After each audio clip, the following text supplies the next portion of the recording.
Salve, salve pessoal, boa noite a todos. Todo mundo entrando. Felipe Peçanha 18, Ingrid Fábio Rodrigues, professor Sauei, sempre nos prestigiando. Esse cara é fera. Sigam esse cara no Instagram que ele é muito bom, mestre do processo penal brasileiro. Boa noite a todo mundo, pessoal do Periscope, pessoal do Instagram. Vamos para mais uma quinta-feira. Já tão rotina, né? Esse grupo de estudo nosso de quinta-feira já tem cerca de 3 anos, mais ou menos. 3 anos e pouco. Talvez um pouco mais.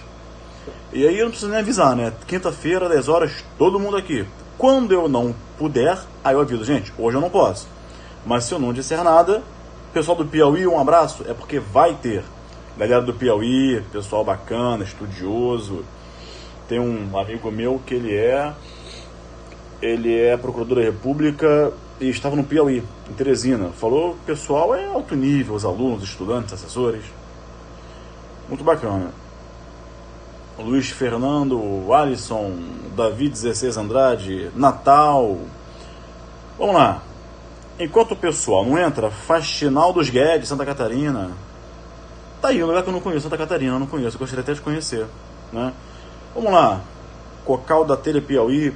Pessoal, podemos começar? Hoje vamos falar Fortaleza. Tive em Fortaleza já umas 2 vezes ano passado, esse ano, dando aula pela pós-graduação da PUC Rio. Nova Friburgo, Vinícius 791-41535. Vamos lá. Amigos, Goiânia, estarei em Goiânia em fevereiro, tá? Amigo, vamos lá. O tema de hoje é o crime de falso testemunho. Para começar, quando se fala em falso testemunho, esse é o nome iuris que se dá, que todo mundo conhece. Mas não é só um falso de testemunha. Tem falsa perícia, falsa tradução, falsa interpretação, mas o crime é chamado genericamente falso testemunho. O falso testemunho, ele tem uma característica que é de poucos tipos penais no direito penal brasileiro. São poucos. Ele é um crime de mão própria. Eu vou começar o falso testemunho com essa informação. O falso testemunho, ele é, amigos, um crime de mão própria. Pessoal do Periscope, pessoal do Instagram. Então, vamos lá, Sauei, você que é fera. O crime de mão própria é aquele que exige atuação pessoal do agente. O agente tem que praticar a conduta pessoalmente. Pensa assim, me ajuda a pensar, raciocina comigo, não tem que decorar nada. O falso testemunho é crime de mão própria, esquece esse decoreba. Se, ao invés de decorar uma frase, entenda o conteúdo e a matéria. Pensa assim, a testemunha pode mandar alguém mentir no lugar dela? Não, só ela pode mentir, porque ela é a testemunha. Então ela tem que praticar o crime pessoalmente. Então, crime de mão própria, anote isso, para você nunca mais errar, é aquele crime que exige atuação pessoal do agente. Disso surgem, Bruna Penteado, Curitiba, um abraço pessoal de Curitiba, disso surgem 2 consequências. Primeira, se exige atuação pessoal do agente, ele não pode, pensa comigo, ele não pode, portanto, se valer de outra pessoa para praticar o crime. Evidente. Porque qual é a premissa? A premissa é, o crime exige atuação pessoal. Conclusão, ele não pode se valer de ninguém para praticar o crime no lugar dele, só ele pessoalmente. Conclusão, não se admite nos crimes de mão própria o quê? A autoria imediata, que é aquela na qual o agente não pratica conduta pessoalmente, porém vale-se de outrem para praticá-la. Aqui isso não vale, porque exige atuação pessoal. Segunda conclusão, O crime de mão própria, ele não admite coautoria. Por quê? Vamos lá para o concurso de pessoas com autoria. Qual é a base da coautoria? A base da coautoria é a divisão de tarefas. É como diz o Nilo Batista, que é o maior autor no Brasil sobre o concurso de pessoas. Tem um livro sobre isso, né? É como diz o Nilo Batista. A coautoria é a, aspas, fragmentação operacional de uma atividade comum. Fecha aspas. De novo, para quem está anotando. Gabriel, posso citar isso em prova? Pode e vai pegar muito bem. Isso é argumento de autoridade em prova. Você cita o autor que é a referência no assunto. Então anota aí. Fragmentação operacional de uma atividade comum. O que significa a fragmentação operacional de uma atividade comum? Amigo, tentativa não é o tema de hoje, infelizmente, tá? Então hoje é falso testemunho. Espero que você entenda e não fique chateado comigo. A atividade comum é o crime. Então, fragmentação operacional. Eu pego o crime, que é a atividade comum, e fragmento em várias partes, tantos quantos forem os coautores. Então, se são 5 coautores, a cada um caberá uma tarefa naquela atividade criminosa. Por isso que a divisão de tarefas é a base da coautoria. O que isso tem a ver com falso testemunho? Tudo. Por quê? Se o falso testemunho exige atuação pessoal do agente, ora, não tem como ele dividir a tarefa com ninguém. Por quê? Repito, a premissa. A premissa é, se você fixar a premissa, e aí, amigos, isso é dica de raciocínio lógico, silogismo, né? Quando você fixa a premissa, você parte dela, você não erra. Se o crime de mão própria exige a atuação pessoal do agente, só ele pode praticar pessoalmente, ou seja, não pode dividir tarefa com ninguém. Mas Gabriel, e se for uma outra testemunha? Mesmo assim, cada testemunha pratica o seu crime. Tudo bem? Bacana. Aí uma questão interessante. E o advogado? Isso caiu em prova delegado federal 2004 e sempre cai no CESP. O advogado induz a testemunha a mentir. Olha, mente, omite aquele fato, que omitir é crime, diz-se lá no tipo penal. Calar, testemunha que se cala, falta com a verdade. Enfim, olha, é seu amigo, vai prejudicar o sujeito, então fala que não foi, ele fala que você não sabe de nada, aí que tá. O advogado, ele não pratica o falso testemunho, porque ele não é testemunha, ele é advogado. Mas, quando ele induz a testemunha a mentir, ou instiga, ele pode ser coautor? Claro que não. Por quê? De novo, vai ser repetitivo, mas isso é importante para o seu estudo, para o seu raciocínio. O crime de mão própria exige a atuação pessoal do agente. O advogado não é autor, ele não é testemunha, ele não reúne o requisito que o tipo exige de ser testemunha, ele é advogado. Mas pode ser coautor? Para a doutrina inteira, com razão, não. Por quê? De novo, vai repetir, mas é raciocínio. O crime de falso testemunho é um crime de mão própria que exige, portanto, atuação pessoal e logo não cabe coautoria, porque a base da coautoria é divisão de tarefas. Se você seguir o passo a passo do raciocínio, a partir da premissa, você não erra. Esse eu quero de vocês, raciocina. Não tem que decorar nada, tá? Enfim, então vamos lá. Então o coautor não pode ser. Entretanto, muito embora, aí que vem o X da questão e o pulo do gato. Muito embora o falso testemunho, por ser crime de mão própria, deixa eu inverter que é melhor. Muito embora os crimes de mão própria, como falso testemunho, não admitam coautoria, eles admitem tranquilamente participação. Normal. Você pode induzir a testemunha a mentir. Note, você não está praticando a conduta tipo, você está induzindo alguém a praticá-la. Alguém quem? Aquela pessoa que o tipo exige. Testemunha. Então, o advogado que induz, ou qualquer pessoa, qualquer um, não precisa ser o advogado só, né? Vamos abrir nossa mente e ampliar os horizontes, porque todo mundo fica assim, mas e o advogado? Qualquer pessoa, não é só o advogado, qualquer pessoa que induz o testemunha a mentir é partícipe. Contudo, o Supremo Tribunal Federal, completamente equivocado, tem entendimento de que o advogado que induz a testemunha a mentir, ele é coautor do falso testemunho. Esse entendimento, ele é equivocadíssimo, mas é o entendimento do Supremo Tribunal Federal. E aí vem na prova, de acordo com o STF, de acordo com o STJ, de acordo com a doutrina, saiba com quem você está falando. Se a questão pedir de acordo com o que é o delegado federal 2004, de acordo com o STF, é possível a coautoria do advogado? Erra com o Supremo, mas acerta o gabarito da prova. Agora, para a doutrina inteira, não, ele é partícipe, tá? Muito bem. Vamos lá. Agora uma outra questão. Olha que interessante, gente.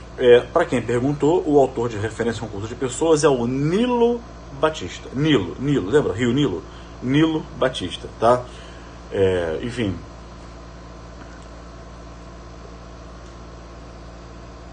Como tipificar a conduta do instigador? Ele é partícipe ou testemunha.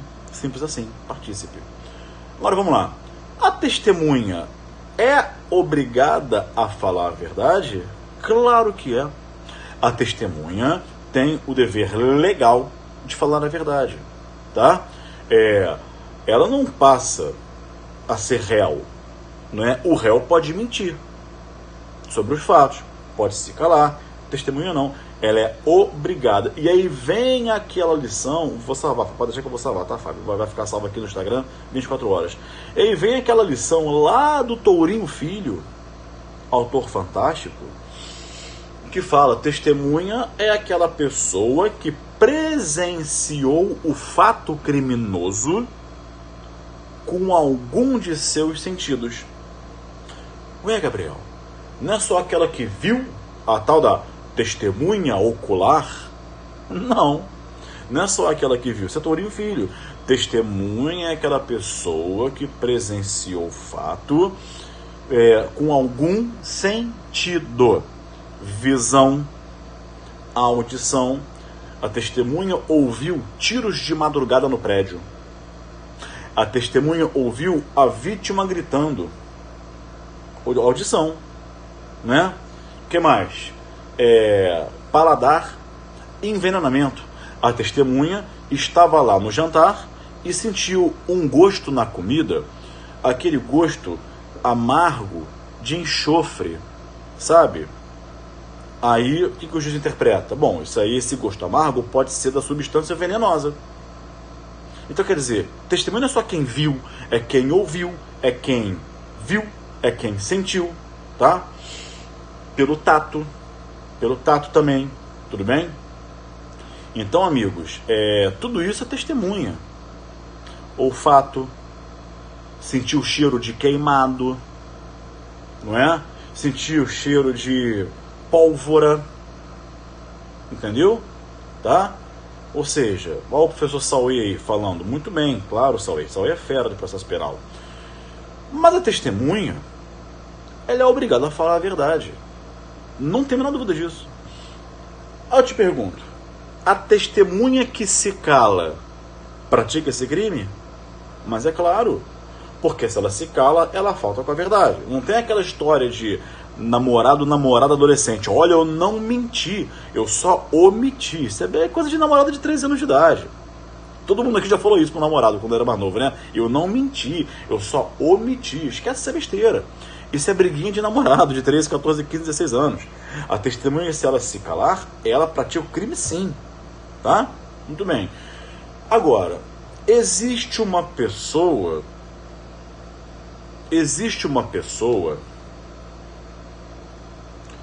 que é testemunha, mas que não tem o dever de falar a verdade. Vamos lá, a testemunha... Cadê meu CPP? Rapaz, eu mudei os livros de lugar. Deixa eu pegar aqui na... Pera aí, gente. Deixa eu abrir aqui a internet, que eu quero ler o tipo penal. Código Penal. O telefone está na frente da tela. Vamos lá. Artigo 342. Vamos lá.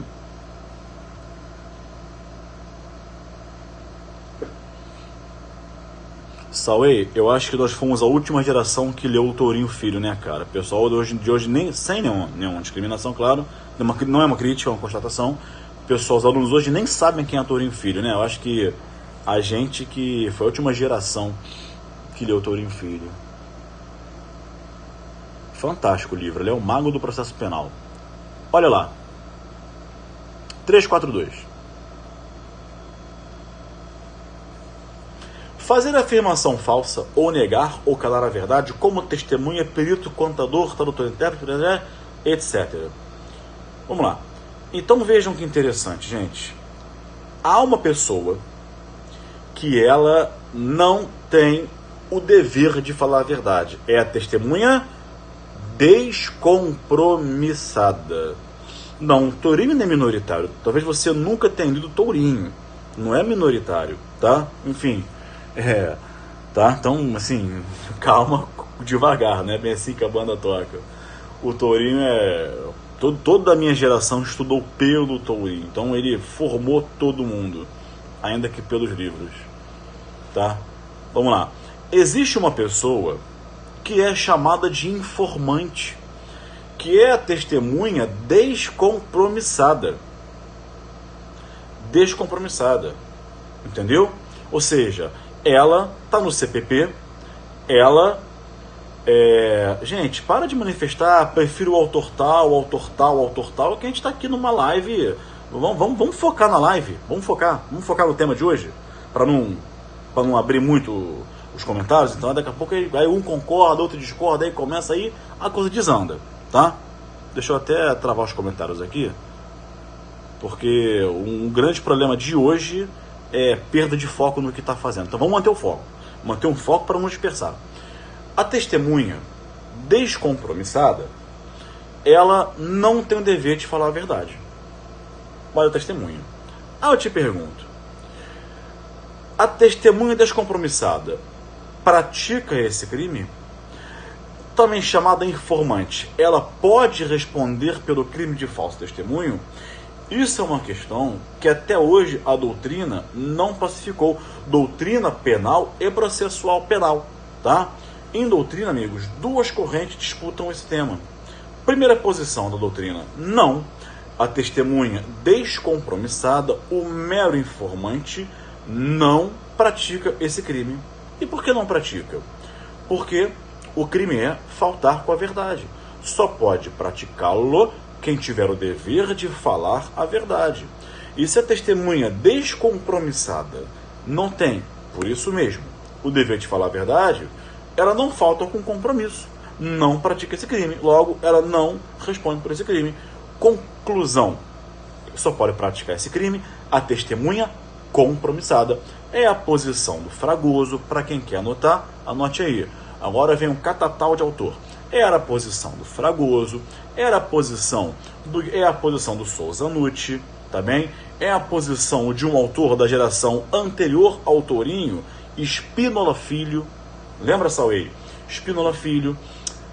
Na Argentina, é a posição de Carlos Fontan Balestra, tá?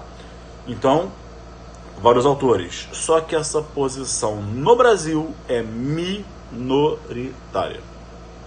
Uma segunda corrente doutrinária, que é majoritária, diz: a testemunha descompromissada responde sim pelo falso testemunho. Por quê? O grande argumento é: a lei não fez distinção. 2. E aí é o argumento muito bem falado pelos autores, tá? O compromisso, ele é mais, ele tem um peso maior para o juiz valorar ou não aquele elemento de prova. É só para o juiz dizer, bom, essa pessoa, ela é descompromissada, então vou valorar mais ou vou valorar menos. A gente sabe que no processo penal vigora o princípio da relatividade das provas. Como assim relatividade, Gabriel? Toda prova tem valor relativo, nenhuma é absoluta, tá? Enfim, além disso, o fato de ser informante e não prestar compromisso não lhe autoriza a faltar com a verdade. Então, mesmo descompromissada, tem sim o dever de falar a verdade. Logo, se tem o dever de falar a verdade, responde por esse crime. No Brasil, para vocês terem uma ideia de como isso é majoritário, era a posição de Nelson Hungria. Para quem está anotando, eu vou falar devagar. Posição de Nelson Hungria. Posição do Edgar de Magalhães Noronha. Começando pelos clássicos, tá? Quem mais? Além de Hungria, Noronha. Posição de Bento de Faria, que é um autor muito antigo. Bento de Faria. Posição do César Bittencourt. Do Luiz Regis Prata, vamos lá, repetir, Nelson Hungria, Magalhães Noronha, Bento de Faria, César Bittencourt, Luiz Regis Prado, Paulo José da Costa Júnior. Posição também do grande mestre Hélio Tornag, do processo penal. Hélio Tornag. É a posição do Tourinho Filho no Brasil. Na Itália, era a posição de Vincenzo Manzini, Giuseppe Maggiore, Francesco Antolicei. Então, a segunda corrente, Hungria, Magalhães Noronha, Bento de Faria, César Bittencourt, Regis Prado, Hélio Tornag, Paulo José da Costa Júnior, Tourinho Filho. Na Itália, Vincenzo Manzini, Giuseppe Maggiore, enfim, o Francesco Antolicei.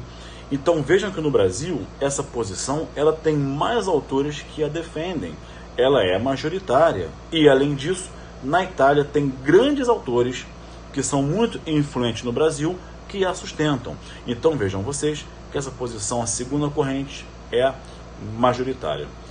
Muito bem, encaminhando-nos para o final, a pergunta é: a testemunha mentiu.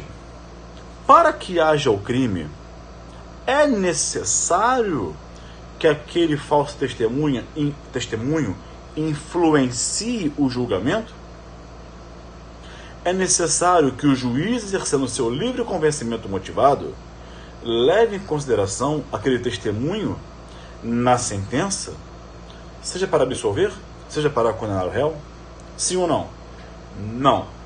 Diz-se em doutrina que o falso testemunho é um crime incondicionado. Ou seja, mesmo que o juiz não leve em consideração aquele testemunho falso, o crime existe.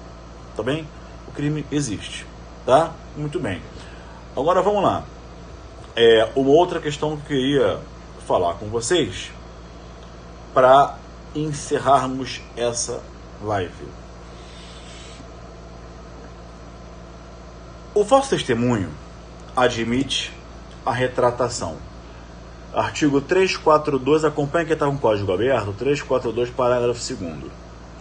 Todo mundo sabe que a retratação é uma causa de extinção da punibilidade. O fato, estou lendo o artigo 342, parágrafo 2º, o fato deixa de ser punível se antes da sentença, vou ler de novo, se antes da sentença em que ocorreu o ilícito, o agente se retrata ou declara a verdade. Antes da sentença. Sentença, pega lá o conceito de processo penal, processo civil. É o ato que põe fim ao procedimento de primeira instância. Ponto. Ok. Mas, no tribunal do júri, acabamos de ler que a retratação, para extinguir a punibilidade do agente, lógico, que mentiu, a testemunha que mentiu, tem que ser, amigos, até a sentença. Sentença de mérito, ok. Mas e no tribunal do júri? até que momento a retratação pode ser feita. Essa discussão, ela é um pouco antiga e hoje ela perde um pouco sentido, está pacificado. Só que eu vou trazer para você o porquê de ela existir. Vamos lá. O nosso Código de Processo Penal é um Código de Processo Penal inspirado no CPP italiano de 1930, ou CP também. Se você acha, o nosso Código Penal, direito alemão, esse fetiche, isso é um fetiche, esse fetiche que nós temos pelos alemães, não é? Esse fetiche, os alemães, isso é um fetiche, tá? A nossa origem legislativa não é da Alemanha, é da Itália. O nosso CPP é praticamente cópia do CPP italiano. Lá em 1930, a Itália vivia num momento de barbaridade, de planetária fascista. Benito Mussolini encomendou um CPP para Arturo Rocco, um CPP que legitimasse os atos que se fazia na planetária fascista. Quer dizer, tinha que ser um CPP que servisse para legitimar os atos do fascismo. É claro que tinha que ser um CPP o quê? Autoritário, porque legitimava atos de autoritarismo. Como na Alemanha, Hitler já encomendara a Edmund Metzinger um código penal que tinha lá um capítulo que dava um tratamento diferente para os judeus não arianos. 1940 e pouco, 50, por ali. E Metzinger chegou a fazer esse projeto de Código Penal. Eu tenho esse projeto comigo, né? Não entrou em vigor, mas já se enxergava lá, para você que quer se informar sobre o tema, já se informava lá, já se tratava lá de um direito penal do inimigo. Não é? Se você quiser aprofundar o tema, meu livro é propaganda não, tá? É meu livro. O livro não custa nem R$40, tá? Ou seja, Metzinger já colocou um capítulo no Código Penal, no projeto que Hitler encomendou dele, do direito penal diferente. Não é diferente. Então, já naquela época nascia o direito penal do inimigo. E aí, voltando para a Itália, passando pela Europa, voltando pela Itália. Já o nosso CPP, ele foi cópia de lá, tá? E, por ser... Bateram aqui na janela, na varanda.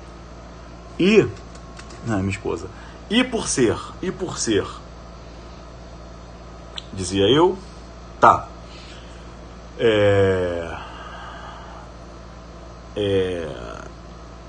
Tava falando o quê, hein? Ah, tá.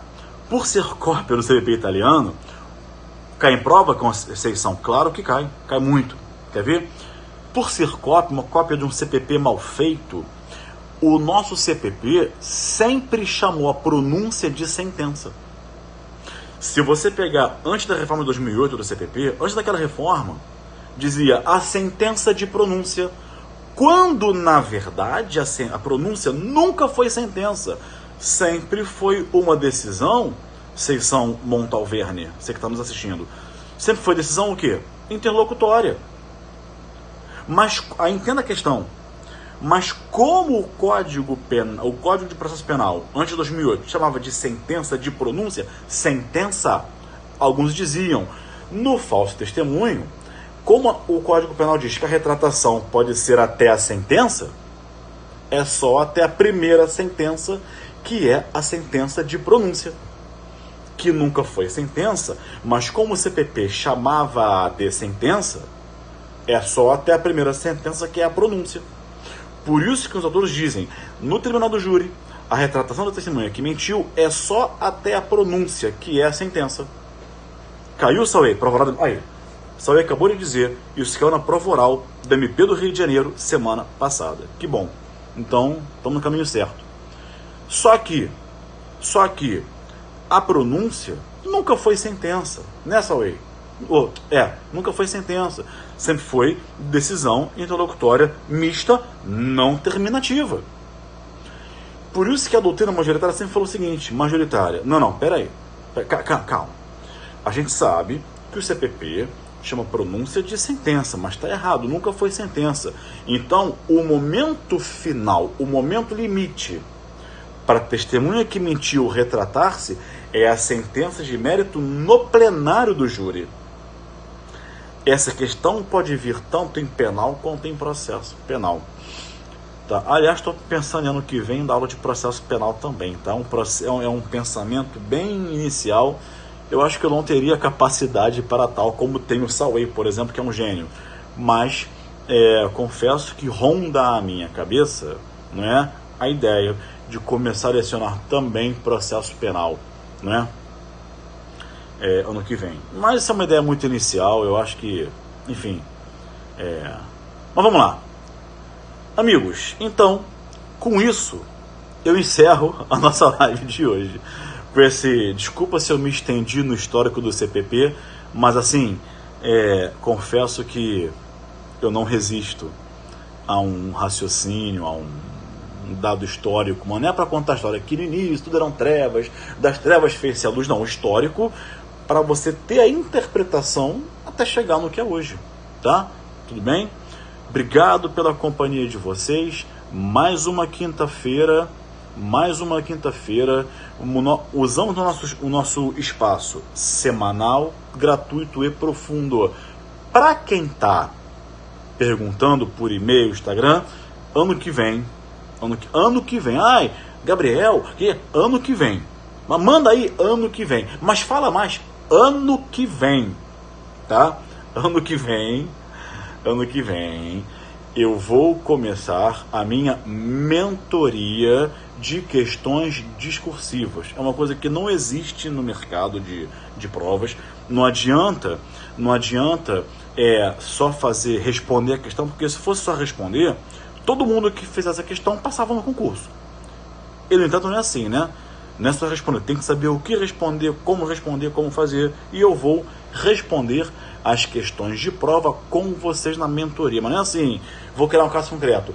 Caio mata Tício num barco porque o barco afundou com um colete salva-vidas. Não vou ficar inventando historinha. Eu vou pegar só questão de prova. Só questão de prova. Olha quem tá aí, professor Flávio Milhomem. Isso é fera do processo penal. Isso é fera. Muito bom. Sigam esse cara. Ele e o Batatinha, que são duas feras. Amigos, a minha pós-graduação em penal já encerraram as inscrições, primeira turma, segunda turma vai ser ano que vem. Eu vou avisar vocês quando lançar, tá bem? Amigos, ano que vem, mas olha só, não vai mandar mensagem para mim daqui a 6 dias, Gabriel, já é janeiro, cadê a mentoria? Ano que vem é lá, fevereiro, por ali, janeiro a gente organiza tudo, tá? Ainda estou atualizando meu livro de leis especiais, então lá para fevereiro a gente começa a mentoria em questão discursiva. Claro que as vagas serão limitadas, tá bem? E na história não, quem me conhece sabe que quando eu falo eu cumpro, tá? Serão, estou pensando em 100 vagas a primeira turma, a inscrição vai fechar e depois, quando for o momento, vão reabrir as inscrições, tá? Mas vai ser limitado, tá? Não vai ser aberto para todo mundo, não. Naturalmente, os primeiros 100 que se inscreverem, tá bem? Não nos veremos mais até o ano que vem. Desejo a vocês um feliz ano novo, não é?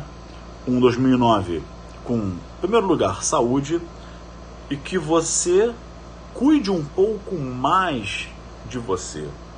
Que você se preocupe com o seu tempo, com o que você faz com ele, com o seu corpo, com a sua mente, com o que você come, com o que você fala para as pessoas, o como você fala, né? Ter um pouco mais de preocupação com você, como você está agindo com as pessoas, como é que está seu tom para falar com as pessoas, o que você está comendo, não é?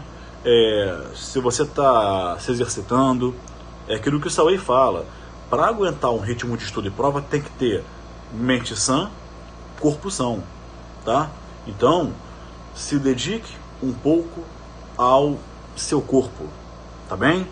porque é a sua saúde. Quando eu falo corpo, não é para ir pra academia, para ficar fortinho, bonitinho, não. Preocupa com o seu corpo para te dar estrutura para aguentar o ritmo, tá? Salve, obrigado, amigo. Fez uma para você também, para Andréia, e pro filho de vocês. E amigos, 2019 a gente volta com tudo. Um abraço, até lá e tchau.